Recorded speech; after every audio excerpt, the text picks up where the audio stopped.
Hello student, welcome to success sign. तो हम लोग आज क्या है, आज हम लोग का क्या है कि हम लोग क्या स्टार्ट कर रहे हैं, PYQ करेंगे। क्योंकि 6 दिन हम लोग क्लास लेते हैं और एक दिन हम लोग का क्या है कि हम लोग PYQ करते हैं, प्रैक्टिस सेट करते हैं। तो ये PYQ करने से हम लोगों को कई लाभ मिलेंगे। इससे पता चलेगा कि एग्ज़ाम में कैसे क्वेश्चन आते हैं और इससे जो अभी तक आपने जितना पढ़ा, आप लोगों को कितना अभी आप लोगों के माइंड में है, वो भी चीज़ें आपके माइंड में सेट होती चलेंगी। और तीसरा फ़ायदा क्या है कि और एक चीज़ कि हम लोग जो भी है, अगर जो चीज़ें हम लोगों की पढ़ी हुई हैं उसके बारे में एक बार फिर से डिटेल में हम लोग पढ़ेंगे, जिससे हम लोगों को उससे जानकारी जो है वो फिर से रिवाइज हो जाए। तो यहाँ पर स्टार्ट करते हैं पहले क्वेश्चन की तरफ। पहला क्वेश्चन क्या आया था, गृहिणी द्वारा बचत करने का उद्देश्य क्या होता है। गृहिणी द्वारा बचत करने का उद्देश्य क्या होता है, मतलब गृहिणी जो है वो बचत किस उद्देश्य से करती है। पहला ऑप्शन है महंगी वस्तुओं को खरीदने के लिए, अपनी शान को सुरक्षित बनाने के लिए, भविष्य को सुरक्षित बनाने के लिए, उपयोग सभी के लिए। तो गृहिणी जो है वो यहाँ पर देखिए पहले क्या है ना, कि गृहिणी बचत इसलिए करती है कि वो महंगी वस्तुओं को खरीद सके, ना इसलिए करती है कि अपनी शान को सुरक्षित बना सके, वह इसलिए करती है कि भविष्य को सुरक्षित बना ले, इसलिए वह क्या करती है कि बचत करती है। तो यहाँ पर ये तीसरा ऑप्शन सही हो जाएगा, तीसरा ऑप्शन सही है। लेकिन हम लोग बचत के बारे में देख लेते हैं। बचत क्या होता है। बचत वह है जो पारिवारिक आवश्यकताओं को पूरा करने के लिए कमाते हैं। क्या करते हैं कि पारिवारिक आवश्यकताओं को पूरा करने के लिए कमाते हैं, उसे क्या बोलते हैं, आय ना। जो हम कमा रहे हैं उसे आय बोलते हैं। फिर उसे क्या करते हैं, हम खर्च करते हैं ना। यानी जब हम उसे पहले हम कमाते हैं उसे आय बोलते हैं, और जब हम उसे खर्च करते हैं तो वो क्या कहलाया, व्यय कहलाया। फिर जो चीज़ें बचती हैं, जो बचा वो क्या कहलाता है, वो फिर जो बचता है वो बचत कहलाता है। तो मतलब क्या है कि हमने अपनी आवश्यकताओं को पूरा करके, मतलब जो भी है कि बचत जो है वो करना ज़रूरी होता है। जो हमारी आवश्यकताओं को पूरा करने के लिए हम कमाते हैं, अब कि हमारी उससे आवश्यकताएं पूरा हो सके, उसे आय बोलते हैं। देखिए एक परिभाषा ये हो गई। व्यय क्या कहलाता है कि उन जो आवश्यकताओं को अपनी पूरा करने के लिए जो खर्च करते हैं वो व्यय हो गया। फिर जो उसमें से बचता है वो बचत कहलाता है। यहाँ पर 3 परिभाषाएँ क्लियर हो गई। अगर एक किसी के द्वारा देखी जाए तो केन्स के द्वारा देखते हैं कि कुल आय में से उपभोग व्यय, चाहे व्यय, देखिए व्यय कितने प्रकार के होते हैं कि निश्चित व्यय होता है, अर्धनिश्चित व्यय होता है, अन्य व्यय होता है ना। कुल व्यय जो होते हैं, उपभोग व्यय निकाल देने पर जो धनराशि शेष बची रहती है उसी को क्या कहा जाता है, बचत कहा जाता है। ये सब चीज़ें हम लोगों ने डिटेल पढ़ी है। देखिए यहाँ पर कितनी परिभाषाएं क्लियर हो गई। केन्स के द्वारा क्या बचत की परिभाषा है ये भी क्लियर हो गया, बचत की होता क्या है ये भी हो गया, आय की परिभाषा क्या होती है ये भी क्लियर हो गया, व्यय क्या होता है ये भी क्लियर हो गया। अब बचत का महत्व देखते हैं। बचत करने से कि अगर आप बचत करेंगे तो इससे आपकी समृद्धि में वृद्धि होगी। बचत से आय में वृद्धि होती है कि जब आप बचत करके रखते जाएंगे तो इससे जो आपने इनकम किया हुआ है, जो आपकी आय है उसमें वृद्धि होगी। आप अनावश्यक खर्चे से अगर बचत करेंगे तो बच पाएंगे ना। और क्या होगा, जिससे आपका जीवन स्तर ऊंचा उठा रहेगा। और क्या होगा, राष्ट्र के विकास में बचत करने से सहायता मिलेगी। और क्या होगा कि इससे आपको मानसिक संतुष्टि होगी ना। क्योंकि देखिए आप बचत करेंगे तो आपके पास कई ऑप्शन है। अगर आपके पास बचत है तो आपको कल की आकस्मिक कोई दुर्घटनाएं हो गई, देखिए आकस्मिक खर्चों से सुरक्षा, आकस्मिक कोई दुर्घटनाएं हो गई तो इससे आप बच पाएंगे। क्योंकि जैसे कोई दुर्घटनाएं हैं, आप कोई जानता थोड़ी ना है कि आपके किचन में बहुत से सामान हैं, या तो आप कोई सामान बिगड़ गया, ये सब आकस्मिक खर्चे हैं ना। क्योंकि किचन में यूज़ किया हुआ जैसे मिक्सर ग्राइंडर हो गया, और भी फ्रीज हो गए, मतलब घर में जो भी संसाधन है हम उसका यूज़ करते हैं। अगर वो सब चीज़ें ख़राब हो जाती हैं तो हमारे जो बचे हुए खर्च रहते हैं, उसी जो हमारी बचत रहती है उसी में से तो हम खर्च करते हैं। कभी हम लोगों का कहीं आप लोग बचत करते हैं, कहीं घूमने जाने का मन हो गया, या कोई चीज़ टूट फूट गया घर में, उसकी मरम्मत कराने के लिए, मतलब ये सब क्या है, बचत में से ही किया गया उपभोग ना। उसमें से आप जो बचत किए हैं उसमें से आप निकाल कर यूज़ करेंगे। कभी कोई व्यक्ति कहीं जा रहा है, उसका एक्सीडेंट हो गया, कोई व्यक्ति बीमार हो गया, मतलब कुछ भी जो है कुछ भी हो सकता है। तो बचत अगर आप किए रहेंगे तो ही आप उन पैसों को वहाँ पर लगा पाएंगे। और क्या होगा कि वृद्धावस्था में आर्थिक सुरक्षा, तो ये सब क्या है, ये सब बचत है ना। और बचत देखिए, बचत के निर्धारक तत्व भी हैं। इसमें बचत की इच्छा भी होनी चाहिए। अगर आप बचत कर रहे हैं तो पहली बात तो आपके अंदर आपकी इच्छा होनी चाहिए बचत करने की, और आपकी सुविधा होनी चाहिए कि बचत करने के लिए जैसे कहाँ पर आप रख रहे हैं पैसे, बैंक में रखेंगे, पोस्ट ऑफिस में रखेंगे, कहाँ पर रखेंगे। बचत की क्षमता होनी चाहिए। तो निर्धारक तत्व कौन कौन से हो गए? बचत की इच्छा, बचत की सुविधा, बचत की क्षमता। तो ये सब क्या है? ये सब बचत के निर्धारक तत्व हैं। तो ये सब हम लोग क्या, जो कि हम लोगों ने बहुत डिटेल में पढ़ा हुआ है बचत के साधन के बारे में, पूरा हम लोगों ने सब कुछ पढ़ा हुआ है। तो यहाँ पर क्या हो गया? पहला कि भविष्य को सुरक्षित बनाने के लिए गृहिणी क्या करती हैं? बचत करती हैं। अब दूसरा है क्या कि पायरिया रोग होता है। पायरिया रोग कानों में होता है, दांतों में होता है, आँखों में होता है, नाक में। तो यहाँ पर जो हम लोग जानते ही हैं कि पायरिया रोग कहाँ होता है? दांतों में होता है। यहाँ पर सेकंड ऑप्शन सही हो गया। और ये जो पायरिया रोग दांतों में होता है तो इसको हम लोग जानते हैं कि इसमें क्या होते हैं? मसूड़े, मुँह से दुर्गंध आने लगती है, दांतों से मसूड़े से खून निकलने लगते हैं, ये सब दिक्कतें आती हैं। नेक्स्ट क्वेश्चन की तरफ आगे बढ़ते हैं कि प्लास्टिक की वस्तुएँ किससे साफ़ करनी चाहिए? जो प्लास्टिक की वस्तुएँ होती हैं उसे हम लोग साफ़ करते हैं तो किससे उसे साफ़ करनी चाहिए? क्या चूने से साफ़ करनी चाहिए? क्या राख से साफ़ करनी चाहिए? या सर्फ तथा साबुन से साफ़ करनी चाहिए? नींबू से साफ़ करनी चाहिए? तो यहाँ पर ये तीसरा ऑप्शन सही हो जाता है कि प्लास्टिक की वस्तुएं जो होती हैं उसे सर्फ तथा साबुन से साफ़ करनी चाहिए। नेक्स्ट क्वेश्चन की तरफ आगे बढ़ते हैं कि प्राकृतिक संवातन के अंतर्गत क्या आता है? जो प्राकृतिक संवातन होता है उसके अंतर्गत क्या आता है? क्या वातानुकूलन आता है? निर्वातक पंखा आता है? परिवहन धाराएँ आती हैं? ये सभी। तो देखिए, जैसा कि हम लोग जानते हैं कि जो प्राकृतिक संवातन होता है वो वातानुकूलन ये भी नहीं आता, निर्वातन पंखे यानी एग्जॉस्ट फैन जो होते हैं ये भी नहीं आता, ये परिवहन धाराएं नहीं है, क्या है? संवहन धाराएं हैं। क्या है? संवहन धाराएं। तो यहाँ पर ये प्राकृतिक के अंतर्गत आता है, संवहन धाराएं। तो यहाँ पर ये तीसरा ऑप्शन सही हो जाता है। नेक्स्ट क्वेश्चन की तरफ आगे बढ़ते हैं। नाइट्रोजन गैस का प्रमुख कार्य क्या है? नाइट्रोजन गैस का प्रमुख कार्य क्या है? ऑक्सीजन की ज्वलनशीलता को कम करना, ऑक्सीजन की ज्वलनशीलता को बढ़ाना, कार्बन डाइऑक्साइड को शुद्ध करना, ओजोन के प्रभाव को कम करना। तो अगर बात की जाए तो नाइट्रोजन गैस का प्रमुख कार्य क्या होता है? ये क्या करता है? ऑक्सीजन की ज्वलनशीलता को कम करता है। तो यहाँ पर कौन सा ऑप्शन सही हो जाएगा? यहाँ पर ये पहला ऑप्शन सही हो जाएगा। तो नाइट्रोजन गैस का हमारे वायुमंडल में कितना उसका कितना परसेंट है?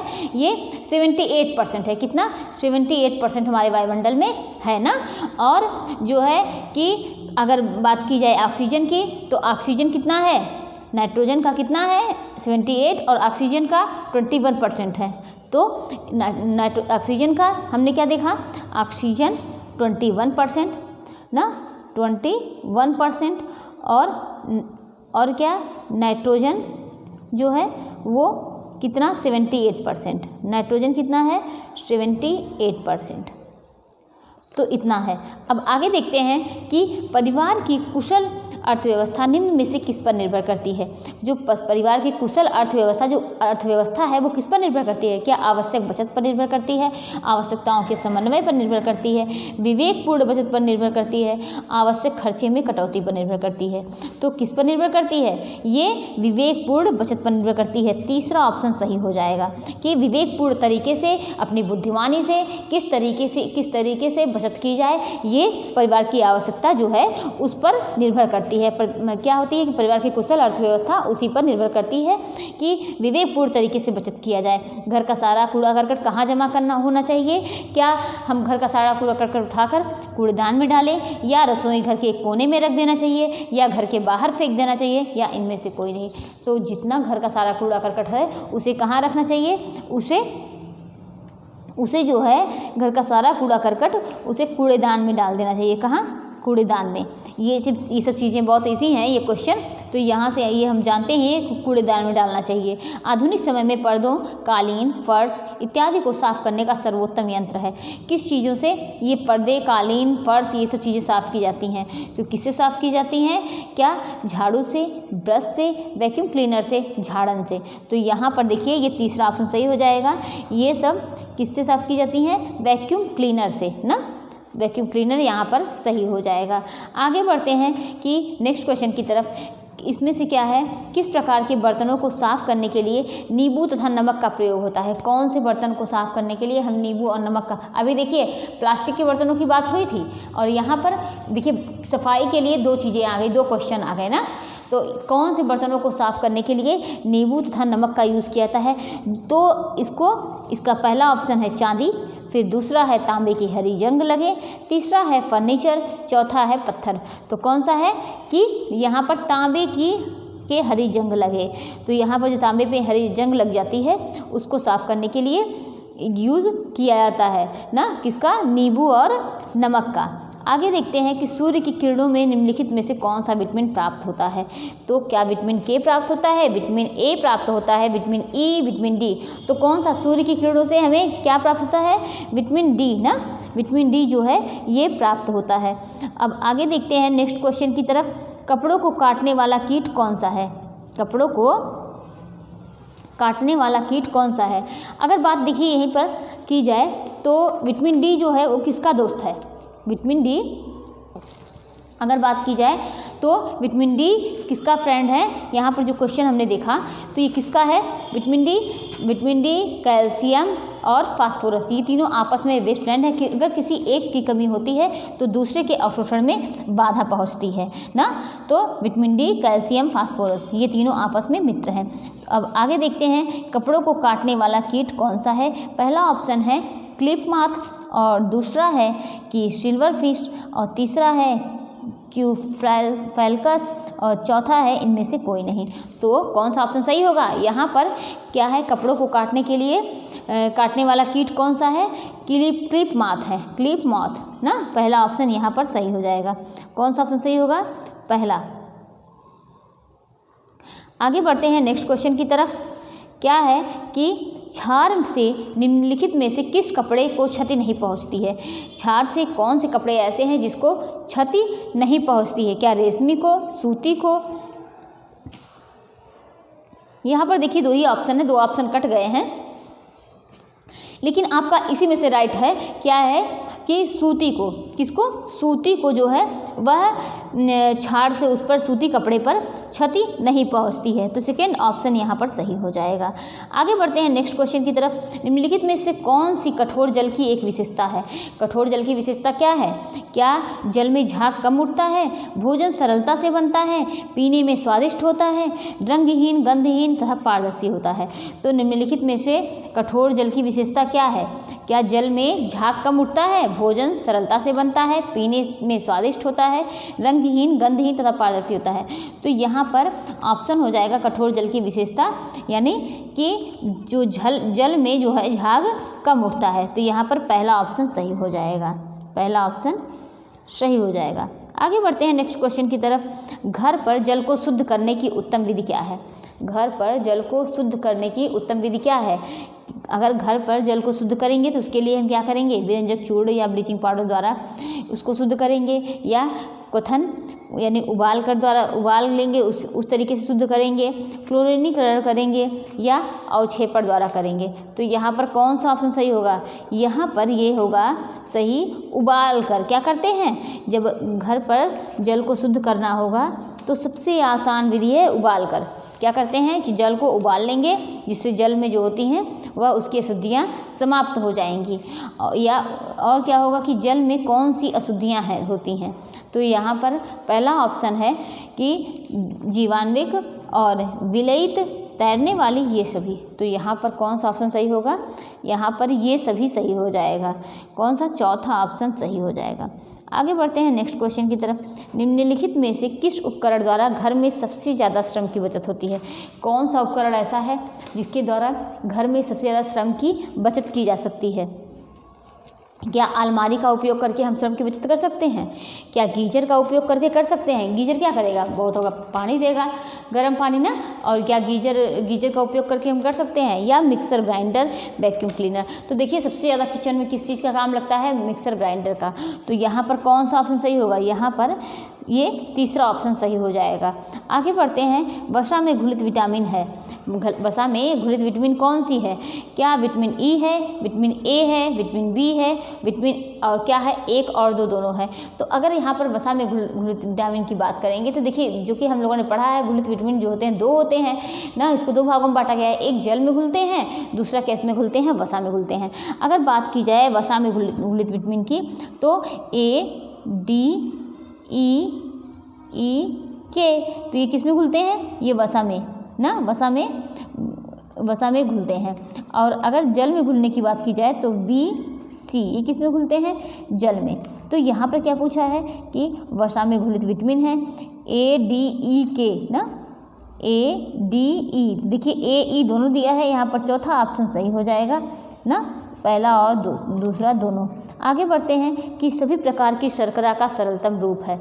सभी प्रकार की शर्करा का सरलतम रूप क्या है कि अगर बात की जाए तो सभी प्रकार की शर्करा का सरलतम रूप है फ्रक्टोज, ग्लूकोज और क्या, यहाँ पर देखिए फ्रक्टोज है, ग्लैक्टोज है, ग्लूकोज है और क्या है, लैक्टोज है। तो ये चीज़ें हैं। तो सभी प्रकार की सरलता का सरलतम रूप क्या है कि ग्लूकोज है। क्या है, ग्लूकोज है, जिसे हम लोग किस नाम से जानते हैं, पहले हम इसको टिक करते हैं, उसके बाद इसके बारे में पढ़ते हैं।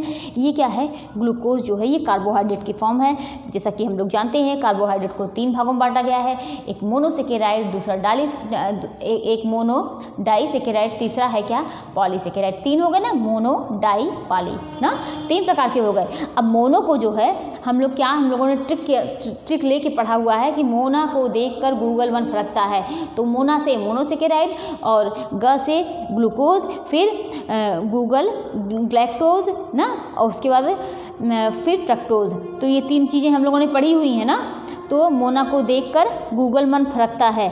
और यहाँ पर देखिए ग्लूकोज जो है वो मोनोसेकेराइड की फॉर्म है और ये इसे क्या बोलते हैं, इसे ग्लूकोज को करंट कार्बोहाइड्रेट के नाम से जानते हैं। अगर ग्लूकोज की बात की जाए तो देखिए इसमें और समझते हैं कि ग्लूकोज जो है ये एक प्रकार की क्या है, एक प्रकार की चीनी है ना, ये एक प्रकार की चीनी है ग्लूकोज ना। और क्या होती है कि शरीर की कोशिकाओं को ये तुरंत ऊर्जा प्रदान करती है। देखिए जब व्यक्ति को बहुत वीकनेस लगती है तो क्या कहते हैं कि अरे इसको ग्लूकोज दे दो, चीनी पानी का घोल बना कर दे दो, मतलब उसको तुरंत क्या है, करंट उसको एनर्जी प्रदान करता है क्या, ग्लूकोज। और यह रक्त में पाई जाने वाली होती है ना। तो ये क्या होता है, ब्लड में पाया जाता है। अगर बात की जाए कि इसको देखिए इसका क्या करता है, ये क्या काम करता है, जो शरीर होता है ये भोजन को शरीर भोजन को क्या करता है, ग्लूकोज में तोड़ देता है, जो रक्त प्रवाह में छोड़ देता है। क्या करता है कि रक्त प्रवाह में छोड़ देता है और यही रक्त जो है ब्लड में घूमता रहता है। जब रक्त में ग्लूकोज का स्तर बढ़ जाता है तो इससे क्या होता है, अग्नाशय इंसुलिन छोड़ता है। इंसुलिन जो है वह ग्लूकोज की कोशिकाओं में प्रवेश करने में मदद करता है ताकि उसका उपयोग जो है वह ऊर्जा के लिए किया जा सके। ये क्या है, पूरा ग्लूकोज के बारे में है। ये सब ग्लूकोज जो है ये हमें एनर्जी प्रदान करता है। और ग्लूकोज का उपयोग जो है वो glycogen, ribose, deoxyribose, galactose, glycolipids, glycoprotein और प्रोटियोग्लाइकन जैसे कार्बोहाइड्रेट के संश्लेषण के लिए किया जाता है। तो ये सब ग्लूकोज के बारे में है कि ग्लूकोज जो है हमारे शरीर में देखिए कितना महत्वपूर्ण योगदान देता है। तो अब आगे देखते हैं कि यहाँ पर ये ग्लूकोज सही हो गया और ये किसकी फॉर्म है, मोनोसेकेराइड की। किसकी, मोनोसेकेराइड की। नेक्स्ट क्वेश्चन की तरफ आगे बढ़ते हैं कि प्रत्येक वर्ष कटाई के दौरान खरीदा जाना चाहिए। क्या खरीदा जाना चाहिए प्रत्येक वर्ष कटाई के दौरान? प्रत्येक वर्ष कटाई के दौरान जो है वो क्या खरीदते हैं, चावल, आटा, घी, आलू। तो क्या खरीदना चाहिए, चावल जो है वो खरीदना चाहिए। यहाँ पर पहला ऑप्शन सही हो गया। आगे बढ़ते हैं नेक्स्ट क्वेश्चन की तरफ। शरीर में रोगों से लड़ने की क्षमता को कहा जाता है। शरीर में रोगों से लड़ने की क्षमता को क्या कहते हैं, संक्रमण कहते हैं, उद्भवन शक्ति कहते हैं, निसंक्रमण कहते हैं, रोग प्रतिरोधक क्षमता कहते हैं।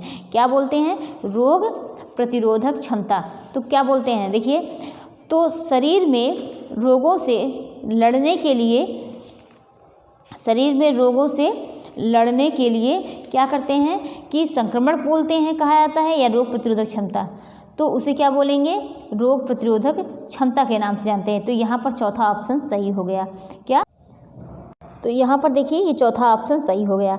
अगर रोग प्रतिरोधक क्षमता के बारे में बात करें तो शरीर को बीमारियों से लड़ने की क्षमता को क्या बोलते हैं, रोग प्रतिरोधक क्षमता कहते हैं। यानी शरीर को मतलब इस काबिल बनाना कि वो बीमारियों से लड़ सके, तो उसको क्या बोलेंगे, रोग प्रतिरोधक क्षमता बोलेंगे। या इसे देखिए इम्यूनिटी भी कहते हैं ना।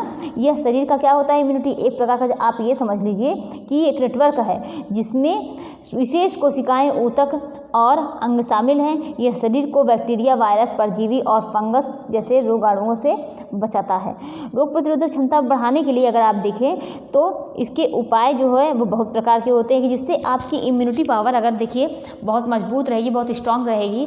आप हेल्दी खाना खाइए, आप हल्दी वाला दूध पीजिए, आप बहुत मतलब जो नुकसान वाली चीज़ें मत खाइए, आप एक्सरसाइज करिए मतलब। और हमने अभी देखिए हम लोगों ने ये ग्रीन टी वगैरह के बारे में पढ़ा, तो ग्रीन टी लीजिए।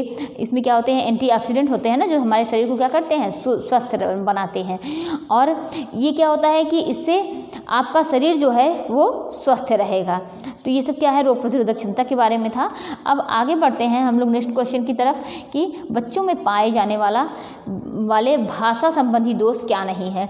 अगर भाषा संबंधी दोष की बात करें जो बच्चों में पाया जाने वाला होता है, कभी कभी बच्चे देखिए गलत उच्चारण करते हैं, उनको का बोलो तो खा बोलते हैं, इस तरीके से गलत बोलते हैं।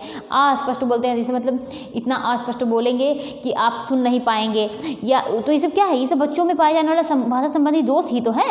तो क्या ये दोनों सही हो जाएंगे? नहीं, ये भाषा संबंधी दोष के अंतर्गत आएंगे। बच्चे हकलाएंगे, ऐसे करके बोलते हैं, अभी ऐसे करके बोलते हैं, तो ये भी हकलाना भी क्या है, ये भी भाषा संबंधी दोष के अंतर्गत आता है। अब धीरे धीरे बोलना, कोई व्यक्ति धीरे धीरे बोलता है, ये भाषा संबंधी दोष नहीं हो सकता। तो यहाँ पर कौन सा ऑप्शन सही हो जाएगा? यहाँ पर चौथा ऑप्शन सही हो जाएगा। पूछा है कि भाषा संबंधी दोष क्या नहीं है, तो धीरे धीरे बोलना ये नहीं है। अब नेक्स्ट क्वेश्चन है, बालक के संवेगों की विशेषता नहीं है। बालक के संवेगों की विशेषता, संवेगों की उग्रता, संवेगों में शीघ्रता, और क्या कि संवेगों का बार बार प्रकटीकरण, संवेगों की अस्थायी प्रकृति। तो बालक के संवेगों की विशेषता नहीं है, क्या नहीं है, संवेगों की अस्थायी प्रकृति। जैसा कि हम लोग जानते हैं कि बालक का जो संवेग होता है वो अस्थायी नहीं होता है ना, बालक का संवेग वो अस्थायी नहीं होता, वो बदलता रहता है। तो यहाँ पर चौथा ऑप्शन सही हो जाएगा। नेक्स्ट क्वेश्चन की तरफ आगे बढ़ते हैं कि बालक विकास का क्षेत्र नहीं है। अब 23 का क्वेश्चन क्या है कि बालक विकास का क्षेत्र नहीं है। तो शैशवावस्था, बाल्यावस्था, किशोरावस्था और वृद्धावस्था। तो बाल विकास का क्षेत्र क्या नहीं है, तो यहाँ पर देखिए वृद्धावस्था। देखिए ये आयोग ने माना है वृद्धावस्था, लेकिन बाल विकास के क्षेत्र की बात किया जाए तो बाल विकास का क्षेत्र जो है वो उसके अंतर्गत सभी चीज़ें आती हैं, शैशवावस्था, बाल्यावस्था, किशोरावस्था, वृद्धावस्था। लेकिन यहाँ पर जो है ये वृद्धावस्था माना गया है, तो ये वृद्धावस्था सही हो जाता है। आगे बढ़ते हैं नेक्स्ट क्वेश्चन की तरफ। प्रसार शिक्षा एक डैश डैश डैश पद्धति है। अब ये देखिए ये क्वेश्चन आया हुआ है टीजीटी का। प्रसार शिक्षा एक क्या है? अव्यवहारिक शिक्षण, व्यवहारिक शिक्षण, सामूहिक शिक्षण, विज्ञान शिक्षण। तो प्रसार शिक्षा एक क्या है कि व्यवहारिक शिक्षण है। क्या है? व्यवहारिक शिक्षण है। सेकंड ऑप्शन यहाँ पर सही हो जाता है। आगे बढ़ते हैं नेक्स्ट क्वेश्चन की तरफ। घर की साज सज्जा से तात्पर्य है। घर की यानी सजावट, घर की सजावट से क्या तात्पर्य है? इसको देते हैं कम स्थान, कम खर्च और कम समय में घर को सजाना। क्या है कि कम स्थान, कम खर्च या और क्या कम समय में घर को सजाना। और क्या होता है कि क्या घर की सजावट ये है, या कम स्थान, अधिक खर्च और कम समय में घर को सजाना, मतलब घर को हम सजा रहे हैं और अधिक खर्च करके सजा रहे हैं। क्या ये गृह सज्जा के अंतर्गत आता है? और गृह सज्जा को हम लोगों ने पूरा डिटेल में पढ़ा हुआ है ना कि यह है अधिक स्थान, कम खर्च और अधिक समय में घर को सजाना। तो क्या हो सकता है? क्या हो सकता है कि कम स्थान, कम खर्च और कम समय में घर को सजाना गृह सज्जा कहलाता है। तो यहाँ पर ये पहला ऑप्शन सही हो गया। अगर देखिए पुष्प सज्जा की बात अगर घर की सज्जा की बात की जाए, यानी घर को हम सजाते हैं, इसके बारे में अगर हम बात करते हैं तो देखिए गृह सज्जा क्या है? गृह सज्जा मतलब होता है कि इसके द्वारा हम घर को सजाते हैं ना। और इसमें क्या है, कोई ज़रूरी नहीं कि आप घर को सजा रहे हैं तो बहुत महंगी वस्तु से सजाएं। नहीं, आप घर को सजाइए, कम सामान में भी सजा सकते हैं, कम स्थान में भी सजा सकते हैं।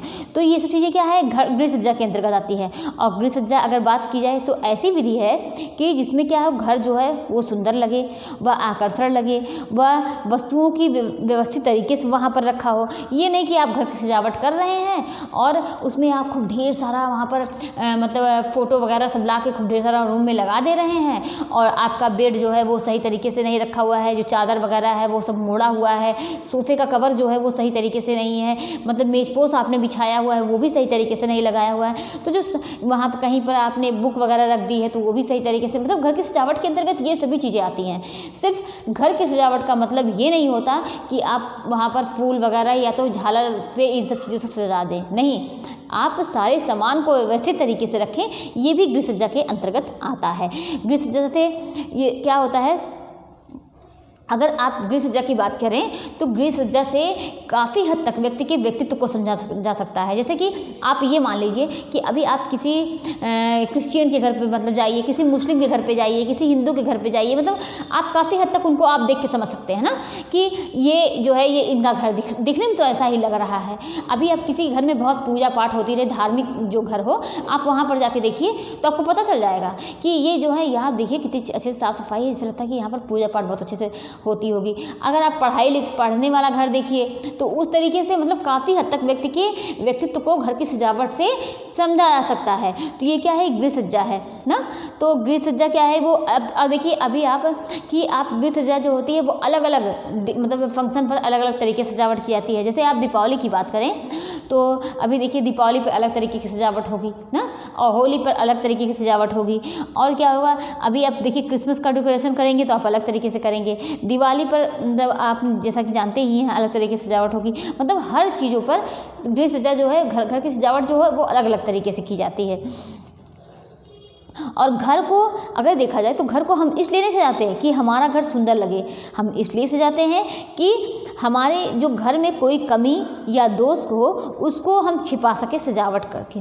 अब देखिए, और घर का सजावट का मतलब ये नहीं कि उसकी जो वास्तविकता है, घर की सजावट का मतलब ये नहीं कि उसकी वास्तविकता मतलब वो समाप्त कर दी जाए ना। क्यों? क्योंकि आप देखिए अभी मतलब अगर बात की जाए तो आप देखिए घर की सजावट कर रहे हैं और वहाँ पर बहुत ढेर सारा मतलब कुछ भी, अगर आप किसी कलर की दीवार है तो आप बहुत ढेर सारा उस पर फ्रेम वगैरह लगा दे रहे हैं, तो उसकी जो है कि मौलिकता मतलब वास्तविकता जो है उसकी मतलब समाप्त नहीं होनी चाहिए। आप इस तरीके से सजावट करिए। आपको घर का जो सजावट करने का उसको आपको ज्ञान होना चाहिए, किस तरीके से सजावट होना चाहिए। आपको कोई सजावट करते समय महंगी चीज़ों की ज़रूरत नहीं है। आप कम संसाधन का प्रयोग करते हुए अधिक मतलब कम से कम व्यय का प्रयोग करते हुए आप सजावट कर सकते हैं ना। और सजावट कई तरीके से होते हैं कि मतलब कहाँ पर आपको बहुत ज़्यादा फोकस करना है, कहाँ पर नहीं होना चाहिए, और वहाँ पर क्या, और हमने क्या बोला कि वहाँ पर उसकी वास्तविकता और मौलिकता जो होती है ये सब चीज़ें समाप्त नहीं होनी चाहिए। आपको ऐसा सजावट करना चाहिए। अब आगे देखते हैं नेक्स्ट क्वेश्चन की तरफ कि नेक्स्ट क्वेश्चन क्या है कि अनुपात से तात्पर्य है मापों एवं क्षेत्रों का एक दूसरे के समग्र रूप से संबंध, यह कथन किसका है। तो देखिए ये परिभाषा पूछा गया है और परिभाषा हर बार आती है, परिभाषाएं हर बार पूछी जाती हैं। तो क्या रट का है, टी क्रेन का है, स्टेला सुंदरराज का है या विल्सर का है। तो यहाँ पर ये देखिए इसमें कुछ समझना है ही नहीं, ये स्टेला जो है सुंदरराज का है, यानी तीसरा ऑप्शन सही हो जाएगा। किसका? स्टेला सुंदरराज, तीसरा ऑप्शन सही हो गया। नेक्स्ट क्वेश्चन की तरफ आगे बढ़ते हैं कि दाब डालने से पूर्व क्या सोचना आवश्यक नहीं है। दाब डालने से पूर्व क्या सोचना आवश्यक नहीं है। दाब किस पर डाला जाना चाहिए, दाब कैसे डाला जाना है, दाब क्यों डाला जाना है, दाब कहाँ डाला जाना है। तो यहाँ पर देखिए क्या आवश्यक नहीं है। देखिए आप जब किसी चीज़ को आप फोकस कर रहे हैं ना, तो आपके अंदर ये चीज़ें होनी चाहिए कि आप इस चीज़ पर मेन फोकस कर रहे हैं तो इस पर दबाव डालना। अभी आप देखिए कि आप इसमें देखिए शादी वगैरह का माहौल चल रहा है ना, तो आप इसी को समझ लीजिए, इसी को लेके चलते हैं कि अगर बीच में दुल्हन है तो हम लोग सोचते हैं ना कि उसको एकदम फोकस किया जाए, मेन दूल्हा दुल्हन को, जो लड़के और क्या होगा उनको मेन फोकस किया जाए। अब अगर सब एक जैसे दिखा दिए जाएँ तो इसमें ये अच्छा नहीं लगेगा। लेकिन दाब किस पर डाला जाना है ये बहुत मायने रखता है कि हाँ हमको मेन फोकस इन दोनों पे करना है। दाब कैसे डाला जाना है, आपको किस तरीके से मेन उस पर फोकस करना है ये भी बहुत मायने रखता है। दाब कहाँ डाला जाना है कि किस व्यक्ति पर डालना है ये भी बहुत मायने रखता है। लेकिन दाब क्यों डाला जाना है ये आवश्यक नहीं है ना। अब आगे देखते हैं, यहाँ पर तीसरा यहाँ पर सही हो गया। और नेक्स्ट क्वेश्चन की तरफ आगे बढ़ते हैं कपड़ों यानी रेशे का राजा किसे कहते हैं? देखिए लिनन, रेशम, कपास और जूट। हम लोगों ने चारों चीज़ें पढ़ी हुई हैं, लिनन के बारे में, रेशम के बारे में, ये हम लोगों ने अभी पढ़ी हुई है काफ़ी हद तक, ये एनसीईआरटी की बुक में थोड़ी बहुत दी थी, लेकिन अभी पूरा हम लोगों ने टेक्सटाइल नहीं पढ़ा हुआ है। तो लिनन, रेशम, कपास। तो यहाँ पर आप समझ लीजिए कि कपड़ों यानी रेशे का राजा किसे कहा जाता है? क्या रेशे का राजा किसे कहते हैं? रेशे का राजा किसे बोलते हैं? कपास को ना। अगर बात की यहाँ पर क्वेश्चन आ गया होता रेशे की यानी कपड़ों की रानी किसे बोलते हैं, रेशे की रानी किसे बोलते हैं, तो यहाँ पर ऑप्शन सही हो जाता रेशम। अब आगे बढ़ते हैं नेक्स्ट क्वेश्चन की तरफ। कपड़ा काटने के लिए कैंची की लंबाई कितनी होनी चाहिए? कपड़ा काटने के लिए कैंची की लंबाई कितनी होनी चाहिए? कि 20 से 25 सेंटीमीटर होनी चाहिए, 15 से 20 सेंटीमीटर होनी चाहिए, 20 से 25 से 30 सेंटीमीटर होनी चाहिए, 5 से 10 सेंटीमीटर होनी चाहिए। तो कपड़ा काटने के लिए कैंची की लंबाई 20 से 25 सेंटीमीटर होनी चाहिए। यहाँ पर ये पहला ऑप्शन सही हो जाएगा। क्या कपड़ा काटने के लिए जो कैंची की लंबाई होती है वो कितनी होनी चाहिए? 20 से 25 सेंटीमीटर होनी चाहिए। नेक्स्ट क्वेश्चन क्या है कि पानी में घुलनशील विटामिन है। पानी में घुलनशील विटामिन है विटामिन ई, विटामिन के, विटामिन बी, विटामिन ए। तो पानी में देखिए हम लोगों ने अभी पढ़ा था आगे, पानी में जल में घुलनशील विटामिन अभी पूछा गया था। अब यहाँ पर पानी में घुलनशील विटामिन, तो जल में ए, डी, ई के ना, और पानी में बी, सी। तो देखिए ए दिया हुआ है, क्या दिया हुआ है? ए, ई, के, ए, डी, ई, के, ये क्या है? ये तीनों वसा में घुलते हैं, और बी सिर्फ दिया हुआ है, तो यहाँ पर विटामिन बी सही हो जाएगा। यानी पानी में घुलनशील विटामिन जो होते हैं ये विटामिन बी है। आगे बढ़ते हैं नेक्स्ट क्वेश्चन की तरफ। तो देखते हैं कि थायरॉक्सिन जो हार्मोन होता है उसका स्राव कहाँ होता है। पहले हम लोग देखते हैं थायराइड ग्लैंड के बारे में। तो जैसा कि हम लोग जानते हैं जो थायरॉक्सिन हार्मोन होता है वह कहाँ से निकलता है? थायराइड ग्रंथि से स्रावित होता है ना। और ये जो है अगर इस हार्मोन की बात की जाए थायरॉक्सिन हार्मोन की, तो इसे प्राणी हार्मोन कहते हैं। क्या बोलते हैं इसे? यह एक क्या है? प्राणी हार्मोन है। जो थायराइड ग्रंथि जो होती है गर्दन के आगे स्थित होती है ना। थायराइड ग्रंथि कहाँ होती है? ये गर्दन के आगे स्थित होती है। ये एक छोटा सा क्या होता है? छोटा सा अंग होता है। यह श्वास नली के चारों ओर लिपटा होता है। तो थायराइड ग्रंथि को हार्मोन बनाने और छोड़ने के लिए संकेत मस्तिष्क के निचले हिस्से में स्थित क्या पिट्यूटरी ग्रंथि से आता है। और पिट्यूटरी ग्रंथि जो होती है थायराइड उत्तेजक हार्मोन यानी TSH नामक हार्मोन का उत्पादन करती है। तो ये हम लोगों ने थायराइड ग्रंथि के बारे में पढ़ा और थोड़ा बहुत इसके बारे में। अगर देखिए ये थायरॉक्सिन हार्मोन जो होता है इसकी कमी हो जाए हमारे शरीर में तो इसे क्या बोलते हैं?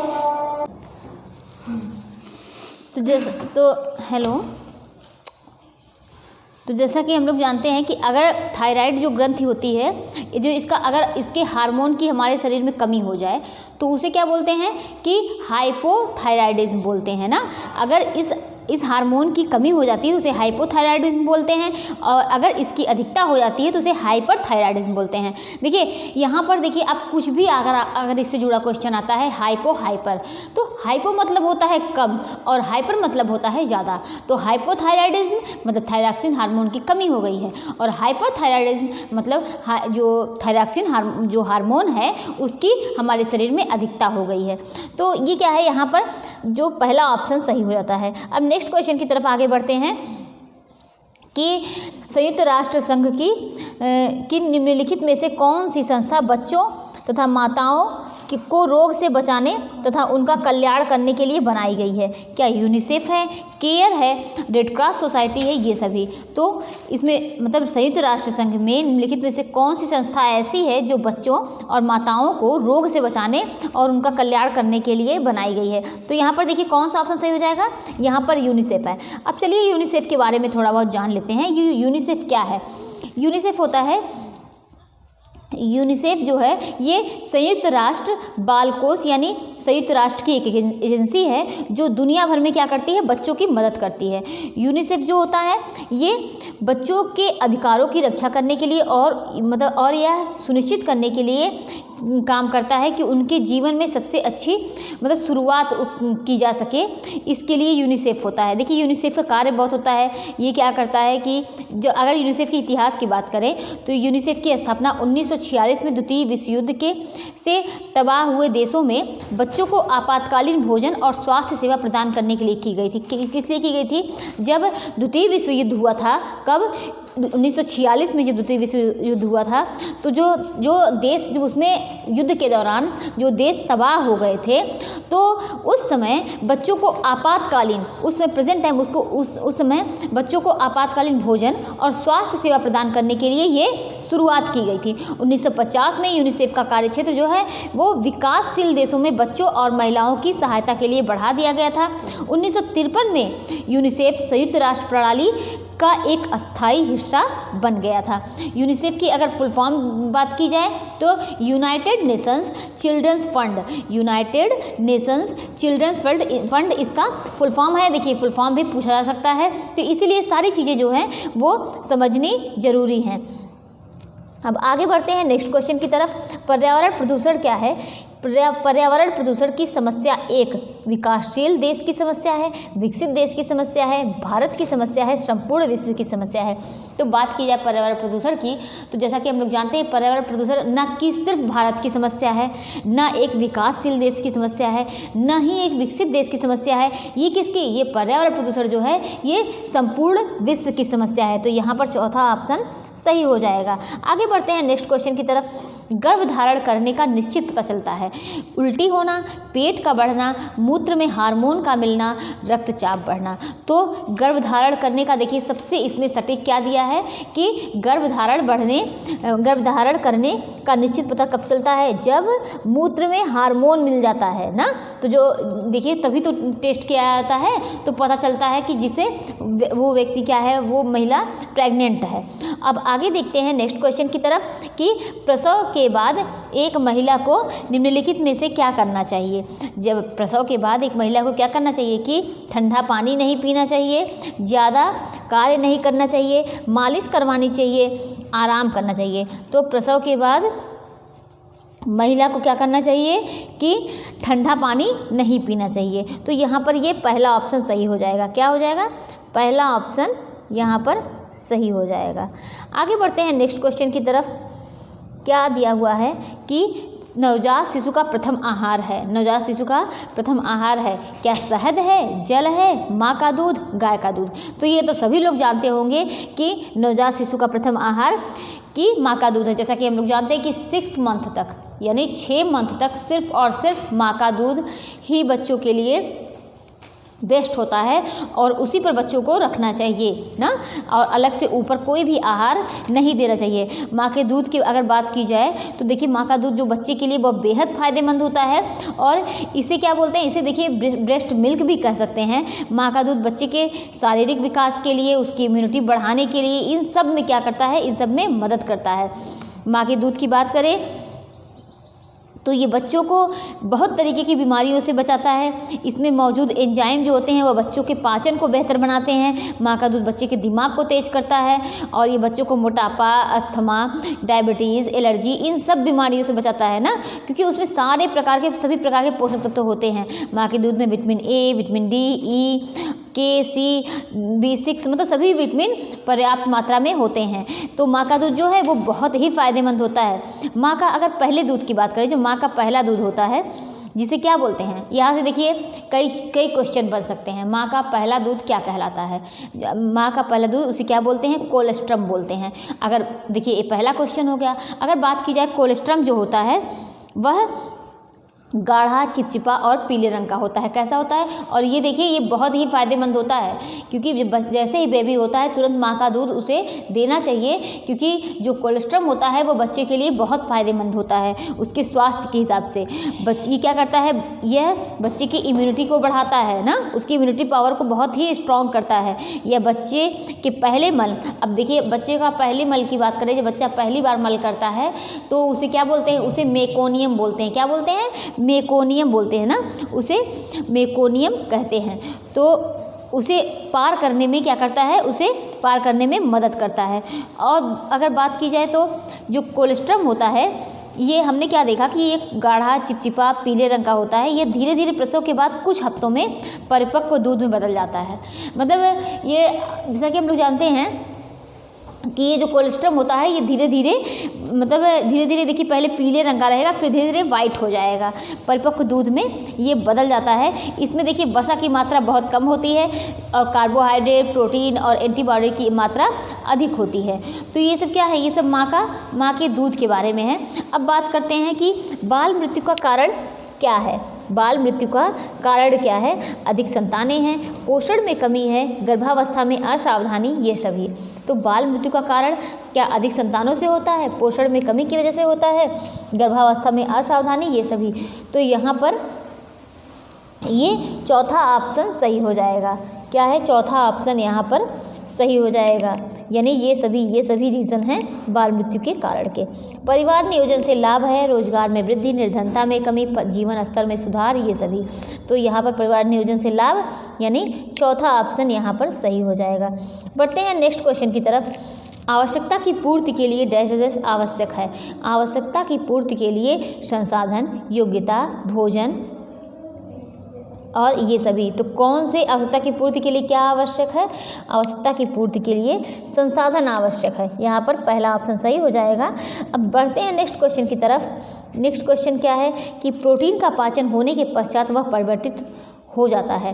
प्रोटीन का जब पाचन होता है तो वह एमिनो अम्ल में परिवर्तित होता है, शर्करा में, पेप्टोन में, लैक्टोज में। तो यहाँ पर देखिए पहला ऑप्शन सही हो जाएगा, अमीनो अम्ल में परिवर्तित होता है। बढ़ते हैं नेक्स्ट क्वेश्चन की तरफ। एक आदर्श रसोई घर में देखिए यहाँ पर देखिए सही दिया हुआ है ऑप्शन, एल आकृति वाली योजना हो, यू आकृति वाली योजना हो और क्या है आच्छादित रसोई घर हो और सभी उपरोक्त सभी है। तो अगर बात की जाए एक आदर्श रसोई घर के बारे में, तो एक आदर्श रसोई जो घर होता है वह यू आकृति वाली होनी चाहिए। अब ये देखिए रसोई घर के प्रकार के बारे में रसोई घर हमने पढ़ा हुआ है।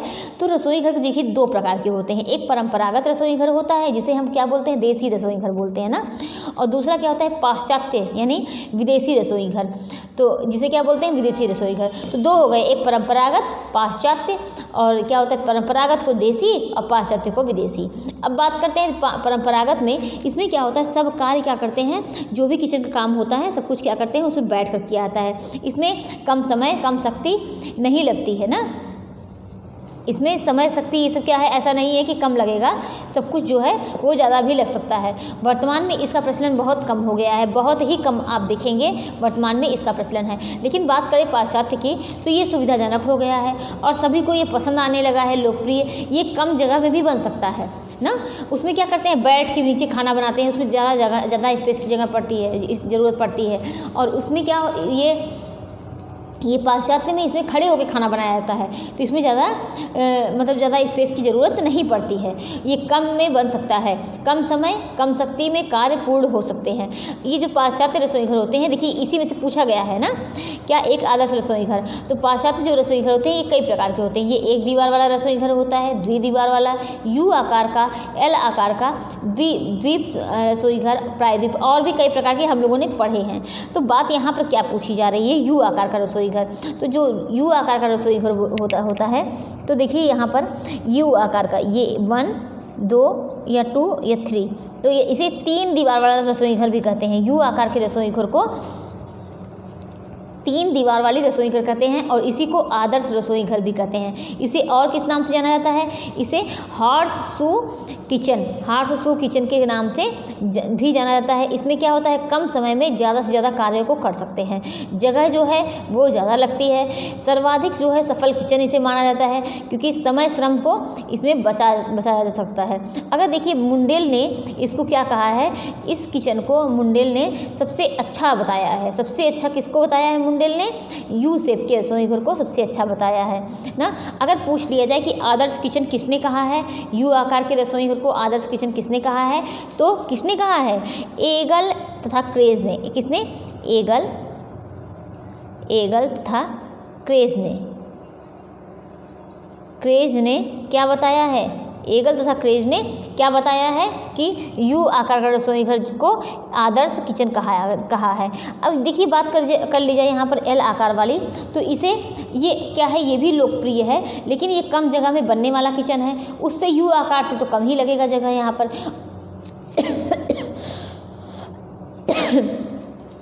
और देखिए ये ऐसे बनता है कि आप देखते होंगे ये,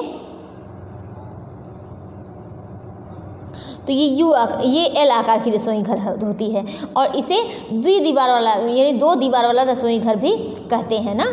इसमें 2 दीवार क्या होते हैं, एक साथ में होते हैं। देखिए एक दीवार ये हो गई, एक दीवार ये हो गई, तो ये 2 दीवार वाला रसोई घर है। आगे बढ़ते हैं नेक्स्ट क्वेश्चन की तरफ। एक अच्छी गृहिणी कौन है? क्या एक अच्छी गृहिणी वही होती है जो एक संतुलित बजट बनाती है, या नेक्स्ट है कि परिवार के सभी सदस्यों की आवश्यकता को महत्व दे, या घर में स्वच्छता, क्रमबद्धता तथा शोभा को ध्यान में रखे और उपयोग सभी। तो यहाँ पर जो ऑप्शन होगा, कौन सा ऑप्शन सही हो जाएगा कि एक अच्छी गृहिणी जो है वो वही है जो क्या करे, जो एक संतुलित बजट बनाती हो, परिवार के सभी सदस्यों की आवश्यकता को महत्व दे, घर में स्वच्छता और क्या है कि क्रमबद्धता तथा शोभा को ध्यान में रखें, उपरोक्त सभी। तो यहाँ पर जो है ये सभी वाला ऑप्शन सही हो जाएगा, ये चारों ऑप्शन ही यहाँ पर सही हैं। आगे बढ़ते हैं। मनुष्य 10 कैलोरी ऊर्जा प्राप्त करता है 1 ग्राम कार्बोहाइड्रेट से। 1 ग्राम का, अब देखिए यहाँ पर देखिए क्या बात की है, मनुष्य 10 कैलोरी ऊर्जा किस मतलब प्राप्त करता है, क्या 1 ग्राम कार्बोहाइड्रेट से प्राप्त करता है, या 2 ग्राम कार्बोहाइड्रेट से, 2.5 ग्राम कार्बोहाइड्रेट से, 5 ग्राम कार्बोहाइड्रेट से। तो 1 ग्राम कार्बोहाइड्रेट से पहले पता हो जाएगा, तो हम लोग पता कर लेंगे कि 10 कैलोरी ऊर्जा मनुष्य किससे प्राप्त कर रहा है। तो 1 ग्राम कार्बोहाइड्रेट से 4.2 किलो कैलोरी ऊर्जा प्राप्त होती है। कितनी? 4.2। अब बात आ गई यहाँ पर 2 ग्राम कार्बोहाइड्रेट की, तो उससे कितनी प्राप्त होती है कि 4, अब ये 4 4 8 यानी 8 ग्राम ना। अब बात हो गई 2.5 ग्राम कार्बोहाइड्रेट से, तो 8 यानी आप इसी को मान लीजिए कि 2.5 ग्राम कार्बोहाइड्रेट से 10 कैलोरी ऊर्जा प्राप्त होती है ना। 5 ग्राम कार्बोहाइड्रेट से तो और ज़्यादा हो जाएगा। तो यहाँ पर कौन सा ऑप्शन सही हो जाएगा? ये तीसरा ऑप्शन यहाँ पर सही हो जाएगा। आगे बढ़ते हैं नेक्स्ट क्वेश्चन की तरफ। जन्म के समय बच्चे के मस्तिष्क का वजन कितना होता है? 100 ग्राम होता है, 350 ग्राम होता है, 800 ग्राम होता है, 500 ग्राम। तो जन्म के समय बच्चे के मस्तिष्क का वजन कितना होता है? कितना? 350 ग्राम होता है। देखिए बच्चे के मस्तिष्क के वजन की बात करें तो करीब जो होता है मस्तिष्क, बच्चे के मस्तिष्क का वजन 350 से 400 ग्राम होता है ना, इसके मतलब बीच में होता है। और यह उसके शरीर के वजन का करीब कितना % होता है? 10% होता है। कितना? 10% होता है। और बात की जाए देखिए तो शिशु के मस्तिष्क का विकास जो होता है वो शैशव काल में बच्चे का बहुत तेज़ी से विकास होता है। अगर बात की जाए तो देखिए पहले 2 सालों में ही मस्तिष्क का वजन कितना? 3 गुना हो जाता है, और 6 साल की उम्र में मस्तिष्क का वजन 1260 ग्राम हो जाता है। एक वयस्क मस्तिष्क के वजन का करीब 90% होता है। किशोरावस्था में पहुंचने तक मस्तिष्क का वजन जो है करीब 1.4 से 1.5 किलोग्राम हो जाता है। तो ये सब क्या है? ये मस्तिष्क के वजन के बारे में था। अब आगे देखते हैं हम लोग नेक्स्ट क्वेश्चन की तरफ कि बियर में अल्कोहल की कितनी मात्रा पाई जाती है? बियर में अल्कोहल की कितनी मात्रा पाई जाती है? तो बियर में अल्कोहल की 3%, कितनी? 3% मात्रा पाई जाती है। आगे बढ़ते हैं नेक्स्ट क्वेश्चन की तरफ। शरीर के किस अंग में त्वचा सर्वाधिक पतली पाई जाती है? हथेली, तलुए, चेहरे, इनमें से कोई नहीं। तो यहाँ पर जो है तीसरा ऑप्शन सही हो जाएगा, चेहरे ना। चेहरे में जो होती है वह उसकी त्वचा जो होती है वह सर्वाधिक पतली पाई जाती है। अब बात की जाए नेक्स्ट क्वेश्चन की तरफ। ग्लोबुलिन शरीर के लिए आवश्यक है क्योंकि यह प्लाज्मा में जल की मात्रा को नियंत्रित करता है, यह रक्त स्कंदन में सहायता करता है, इनमें अनेक बीमारियों से शरीर को बचाने के प्रतिरक्षी पाए जाते हैं। तो इसमें क्या होते हैं? इसमें चौथा, ये तीसरा ऑप्शन सही हो जाएगा। इनमें अनेक क्या होते हैं? इनमें अनेक बीमारियों को शरीर से बचाने के लिए प्रतिरक्षी पाए जाते हैं। अब आगे बढ़ते हैं नेक्स्ट क्वेश्चन की तरफ। हमें सदैव डैश डैश श्वास लेनी चाहिए। तो क्या हमें सदैव मुंह से सांस लेनी चाहिए, नाक से सांस लेनी चाहिए? कभी मुंह से लें, कभी नाक से लें, चाहे जैसे लें। तो हमें सदैव क्या करनी चाहिए? देखिए ऐसा क्वेश्चन आया बहुत ही ईजी, किससे? नाक से सांस लेनी चाहिए। किससे? नाक से। तो यहाँ पर ये दूसरा ऑप्शन सही हो जाएगा। बढ़ते हैं नेक्स्ट क्वेश्चन की तरफ। मस्तिष्क के भाग हैं बृहद मस्तिष्क, लघु मस्तिष्क, मध्य मस्तिष्क, तो ये सभी। तो मस्तिष्क के भाग कौन से हैं? क्या है मस्तिष्क के भाग, क्या है मध्य मस्तिष्क। तो जैसा कि मस्तिष्क के भाग की बात करें तो मस्तिष्क के भाग में हम लोगों ने तीन हैं। क्या क्या हैं, देखिए ये बृहद मस्तिष्क और लघु मस्तिष्क नहीं है, क्या है, अग्र मस्तिष्क, मध्य मस्तिष्क और पश्च मस्तिष्क, तीन है। कौन कौन से, अग्र मस्तिष्क, अग्र और ये देखिए अग्र मस्तिष्क हो गया और दूसरा हो गया क्या, मध्य मस्तिष्क और तीसरा भाग क्या हो गया, पश्च। ये तीन भाग हैं ना। तो इसमें कौन सा दिया हुआ है, मध्य दिया हुआ है, तो यहाँ पर कौन सा ऑप्शन सही होगा, तीसरा ऑप्शन सही हो जाएगा। बढ़ते हैं नेक्स्ट क्वेश्चन की तरफ। पारंपरिक भारतीय परिवार की विशेषता क्या है, संयुक्त परिवार प्रणाली, पितृसत्तात्मक परिवार, संस्कारों एवं आदर्शों की प्राथमिकता, उपयोग सभी। तो पारंपरिक भारतीय परिवार की विशेषता क्या है कि उपरोक्त सभी, तो यहाँ पर चौथा ऑप्शन सही हो जाएगा। बढ़ते हैं नेक्स्ट क्वेश्चन की तरफ। बालक की कौन सी अवस्था मनोवैज्ञानिक अवस्था कहलाती है, बालक की कौन सी अवस्था मनोवैज्ञानिक अवस्था कहलाती है, तो यहाँ पर देखिए कौन सा ऑप्शन सही होगा कि शैशवावस्था, किशोरावस्था, बाल्यावस्था, प्रौढ़ावस्था। तो यहाँ पर किशोरावस्था सही हो जाएगा। कौन सा, किशोरावस्था सही हो जाएगा। और बच्चों को यौन अंगों के प्रति जिज्ञासाओं को बढ़ाने से कैसे रोका जा सकता है, मतलब यौन अंगों के प्रति बच्चों की जिज्ञासाओं को बढ़ाने से कैसे रोका जा सकता है। उनकी रुचि संगीत, कला, नृत्य तथा किसी रचनात्मक कार्य में लगाकर, मतलब उनकी रुचि जो है वह संगीत कला में लगा दें, नृत्य में लगा दें या कोई रचनात्मक कार्य में लगा दें, या फिर क्या, बाजार में यौन अंगों के से संबंधित जानकारी देकर विचार विमर्श द्वारा उपयोग सभी। तो यहाँ पर कौन सा ऑप्शन सही होगा, उनकी क्या हो, पहला ऑप्शन सही हो जाएगा, उनकी रुचि जो है वह इन सब चीज़ों में, संगीत कला इन सब चीज़ों में लगाकर। अब बढ़ते हैं नेक्स्ट क्वेश्चन की तरफ। क्या है कि बुद्धि के विकास को प्रभावित करने वाला तत्व नहीं है, वंशानुक्रम और धार्मिक मान्यताएं, व्यवसाय और प्रजातीय विभिन्नता। तो यहाँ पर जो है क्या पूछा है कि बुद्धि के विकास को प्रभावित करने वाला तत्व नहीं है, तो नहीं में क्या है, चौथा ऑप्शन सही हो जाएगा ना, प्रजातीय विभिन्नता। अब बढ़ते हैं नेक्स्ट क्वेश्चन की तरफ। बाल विवाह समाप्त करने के उपाय हैं, बाल विवाह समाप्त करने के उपाय हैं, शिक्षा का प्रचार व प्रसार और दहेज पर प्रतिबंध कानून लगाया जाए, सही निर्णय में लेने में सक्षम हो, उपरोक्त सभी। तो यहाँ पर बाल विवाह की बात की गई ना, तो बाल विवाह समाप्त करने का उपाय शिक्षा का प्रचार एवं प्रसार या दहेज पर प्रतिबंध कानून लगाया जाए, दहेज पर प्रतिबंध कानून लगाया जाए और सही निर्णय लेने में सक्षम हो, उपरोक्त सभी। तो सभी यहाँ पर ऑप्शन सही हो जाएंगे। बढ़ते हैं नेक्स्ट क्वेश्चन की तरफ। पारिवारिक बजट बनाने से अर्थशास्त्रियों को क्या लाभ है, तो क्या जनता को की आय की जानकारी होती है, जनता की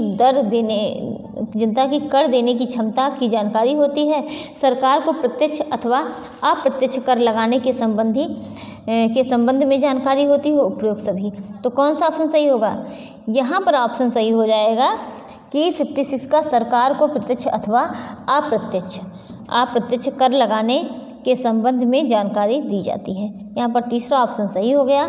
बढ़ते हैं नेक्स्ट क्वेश्चन की तरफ। डायफ्राम क्या है, यह एक प्रकार की झागदार गोलियां हैं, यह एक प्रकार की गर्भ निरोधक दवाई है, यह एक प्लास्टिक का बना छल्ला है, फेफड़ों तथा पेट के बीच की मांसपेशी। तो यहाँ पर देखिए ये चौथा ऑप्शन ये यहाँ पर गलत प्रिंट हो गया है। यहाँ पर यह है कि यह मुलायम रबर की टोपी नुमा गर्भ निरोधक साधन है। मुलायम क्या है, यह मुलायम रबर की टोपी नुमा गर्भ निरोधक साधन है। तो यहाँ पर चौथा ऑप्शन सही हो जाएगा, लेकिन ये नहीं है, दूसरा कोई है ना। अब आगे बढ़ते हैं नेक्स्ट क्वेश्चन की तरफ। सामुदायिक यानी अधिनिर्णय धन क्या है, सामुदायिक क्या है, सामुदायिक पुरुष धन है, स्त्री धन है, पुत्र धन है, इनमें से कोई नहीं। तो यहाँ पर स्त्री धन यानी सही हो जाएगा। सामुदायिक क्या है, स्त्री धन है। अब सामुदायिक की बात की जाए तो देखिए इसे सामुदायिका भी कहते हैं ना। किसी महिला को उसके पिता, माता या किसी रिश्तेदार से विवाह के पश्चात के जो मतलब माता पिता या किसी रिश्तेदार से विवाह के समय जो भी उपहार मिल रहा है ना, वह यह महिला की स्वतंत्र संपत्ति होती है। और जिसे क्या बोलते हैं, उसे जो भी उपहार मिले, धन मिले, जो भी चीज़ें मिले वह महिला की संपत्ति होती है। जिसे क्या बोलते हैं, जिसे हम लोग क्या बोलते हैं, सौदाइक बोलते हैं। सौदाइक धन को महिला अपनी इच्छा से खर्च कर सकती है या बेच भी सकती है ना। सौदाइक धन क्या होता है, ये विवाहित या अविवाहित महिला को मिल सकता है, किसी को भी मिल सकता है। सौदाइक धन को महिला अपने माता पिता या माता से या मतलब अन्य किसी से भी इसको मिल सकता है सौदाइक धन। तो सौदाइक क्या है, यह स्त्री धन है। क्या है, स्त्री धन है। आगे बढ़ते हैं नेक्स्ट क्वेश्चन की तरफ। इसमें से क्या है, कुपोषण से गहरा संबंध है, चिंता, प्रसन्नता, कर्मठता, सुंदरता। तो पहला ऑप्शन सही हो जाएगा। क्या, कुपोषण से गहरा संबंध किसका है, चिंता से है। किसका, चिंता से। पहला ऑप्शन सही हो जाता है। आगे बढ़ते हैं नेक्स्ट क्वेश्चन की तरफ कि रिकेट्स क्या है कि जैसे यहाँ पर है, तथा रिकेट्स रोगों में कैल्शियम की अधिक मात्रा दी जाती है। स्कर्वी और ज्वर, बेरी ऑस्टियोमलेशिया। तो रिकेट्स रोगों में कैल्शियम की अधिक मात्रा दी जाती है, स्कर्वी में और ज्वर में, बेरी में, ऑस्टियोमलेशिया। तो यहाँ पर देखिए कैल्शियम की मात्रा पूछ ली गई है, तो यानी ऑस्टियोमलेशिया में। अब बात करते हैं ये ऑस्टियोमलेशिया में। देखिए ये किसकी कमी से, कैल्शियम की कमी से, विटामिन डी की कमी से, मतलब विटामिन डी की कमी से होने वाला रोग है। तो लेकिन ये विटामिन डी, कैल्शियम और फास्फोरस, कौन कौन, विटामिन डी, विटामिन डी और कैल्शियम और फास्फोरस, ये तीनों क्या हैं, ये तीनों आपस में बेस्ट फ्रेंड है। ये तीनों आपस में बेस्ट फ्रेंड है। किसी एक की कमी होने पर दूसरे के अवशोषण में बाधा आती है। तो ये क्या है, तब तीनों मिलते जुलते कार्य करते हैं। अगर बात की गई है कैल्शियम की, तो बच्चों में अगर बात की जाए तो क्या हो जाता है, रिकेट्स हो जाता है। अगर विटामिन डी की भी कमी से पूछा जाए तो बच्चों में रिकेट्स, बड़ों में ऑस्टियोमलेशिया और वृद्धों में ऑस्टियोपोरोसिस हो जाता है। तो यहाँ पूछा गया है कि रोगों में कैल्शियम की अधिक मात्रा दी जाती है। कौन से रोगों में अधिक मात्रा दी जाती है कैल्शियम की, क्या, ऑस्टियोमलेशिया। चौथा ऑप्शन सही हो जाएगा। बढ़ते हैं, देखिए आज जो है ये 60 क्वेश्चन का टारगेट था और उतना ही पूरा हुआ। अब ये 61 से और कितना मतलब 125 क्वेश्चन आते हैं ना, तो अब ये इतने क्वेश्चन हम लोग नेक्स्ट डे करेंगे। आज के लिए इतना ही। तो ये काफ़ी हद तक हम लोगों ने पढ़ा, इसके बारे में डिटेल में जाना। आप लोग कितना क्वेश्चन इसमें से आपने सही किया है उसको आप लोग कमेंट बॉक्स में ज़रूर बताइएगा, कितने क्वेश्चन आपको आ रहे थे। ठीक है, मान लीजिए हम ऑप्शन बता दे रहे थे, आप पढ़े भी होंगे, लेकिन आप ये बताइए कि आपको कैसा, ये पहली बात तो ये कैसा लगा कि आपने डिटेल में पूरा पढ़ा ना।